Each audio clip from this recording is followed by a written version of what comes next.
ازيكم يا حبايبي؟ عاملين ايه؟ يا رب تكونوا بخير. النهارده ان شاء الله معانا صنف من الجلاش الحادق، هنعمله باللحمه المفرومه، وكمان ممكن يتعمل بالفراخ بطريقه جديده وسهله وسريعه، وكمان طعمها حلو. اتمنى ان شاء الله يعجبكم وتجربوه، بس امانه عليكم عايزه اشتراك في القناه وشير ولايك للفيديو لو عجبكم. تعالوا كده نشوف مقاديرها وطريقتها مع بعض، يلا بينا. معايا نص كيلو من اللحمة المفرومة، حطيت عليها التوابل سماق وقرفة وسبع بهارات وملح. انا استخدمت كوسة مبشورة وجزر مبشور مع بصلة كبيرة طبعا. وهنا عصرت يعني 4 حبات من الطماطم كده، وممكن تستخدمي صلصة عادي بس انا بفضل الطماطم الفريش. هنا بقى بعمل خلطة للتوريق عشان الجلاش.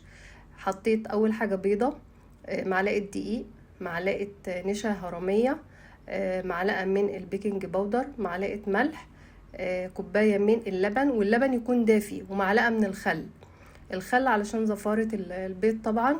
واللبن حطيته دافي عشان بس ادوب فيه معلقة الزبدة اللي انا نزلت بيها ديت. وهنا لفة الجلاش. الميزة بقى في الصنف ده ان انتي بقى لو مش حابة يعني تلفي تدهني الجلاش الراق كده بالزيت او بالسمنة، ما عندكيش وقت، دي وصفة بقى سريعة ان انا هعمل صينية الجلاش، يعني بجد مش هتاخد منك وقت، وكمان هتطلع طعمها حلو قوي. لو عندك جلاش مكسر متبهدل، مش هتشيلي هم، يعني هيتعمل معاكي في الوصفة دي جميل جدا.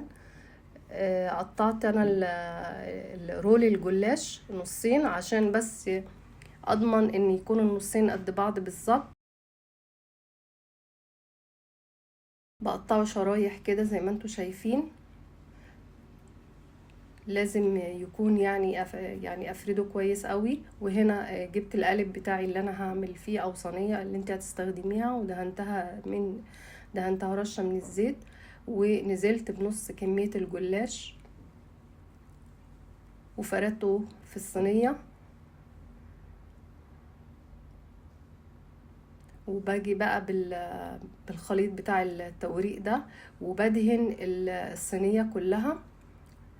ولازم اتاكد ان خليط التوريق ده غطي الصينيه بالكامل، عشان ده بيعمل طبقه كده متماسكه، وكمان بيخلي الجلاش يستوي حلو قوي ويطلع مقرمش، يعني النشا مع الدقيق عشان الجلاش بيطلع كده مستوي. هتشوفوه في الاخر طلع عامل ازاي، تحفه بجد جميل. هنا بس بضمن بس ان انا اوزعه كويس قوي، وبسويه ما بضغطش عليه، يعني بسويه بس في القالب كده وما اضغطش عليه. وهنا بنزل بقى باللحمه المعصجه. شفتوا كميه الخضار اللي ما شاء الله اللي احنا حطيناها زودت معايا الكميه، يعني ضاعفت معايا الكميه، وكمان طعمها حلو قوي وريحتها جميله جدا فوق ما تتخيلوا. يعني ما شاء الله والله الريحه جميله جدا جدا. ويعني هيعجبكم قوي الصنف ده لو جربتوه، مش هياخد منكم وقت، يعني لو مستعجله في المطبخ هتخشي يعني 5 دقايق بالظبط عمايله، وتحطيه في الفرن يعني 10 دقايق بالظبط تسويه.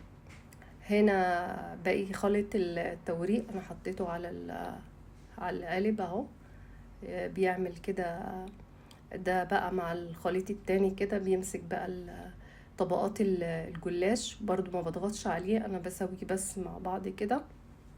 وهنا انا حطيت بس وهي بتستوي كده عليها رشة من الجبنة. ودي شكلها بعد ما استوت، خدت معايا في الفرن يعني 10 دقايق على الرف الوسطاني على درجة 220 درجة مئوي، وطلعت بالشكل ده جميلة جدا جدا، وريحتها مش عايزة اقول لكم قد ايه حلوة، وتعجب اي حد والله ما شاء الله. يعني لو حتى لو عزومة حاجة تشرف. والكمية دي ما شاء الله تأكل يعني أسرة كاملة، تقريبا 6 أفراد، يعني حاجة جميلة. شوفوا التسوية طالعة عاملة ازاي، والخليط واللحمة جميلة جدا، وحاجة رائعة. ان شاء الله تجربوها وتعجبكم، واتمنى اشتراك في القناة وشير ولايك للفيديو لو عجبكم.